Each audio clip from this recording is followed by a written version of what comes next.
ఆ! ఉద్యోగస్తులుగా మేము బయట ఊరు నుంచి ఇక్కడికి వచ్చి మెన్ హాస్టల్స్‌లలో ఉంటాం గదండీ! మరి మేము దీక్ష తీసుకోవచ్చా అంటే, దీక్ష తీసుకోండి. మీరు ఆ హాస్టల్‌లో పీఠం పెట్టుకోకండి. చుట్టుపక్కల పరిసర ప్రాంతాల్లో ప్రతి ఊరిలోనూ ప్రతి 30 కిలోమీటర్‌కి ఒక అయ్యప్ప స్వామి దేవాలయం ఉంది. ప్రతి 30 కిలోమీటర్‌కి ఒక అయ్యప్ప స్వామి దేవాలయం ఉంది.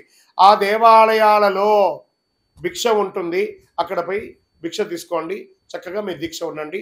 ఆహ్, ప్రయత్నం చేయండి. ఆ పక్కన ఉన్న దేవాలయంలో స్వామి నేను ఇక్కడ పడుకోవచ్చా అని అడగండి.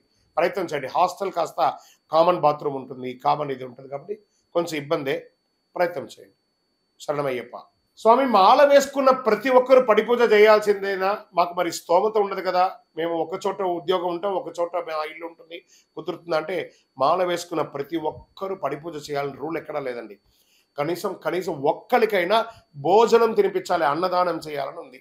వీలుంటే ఒక్కళ్ళకైనా భోజనం పెట్టండి. శరణమయ్యప్ప.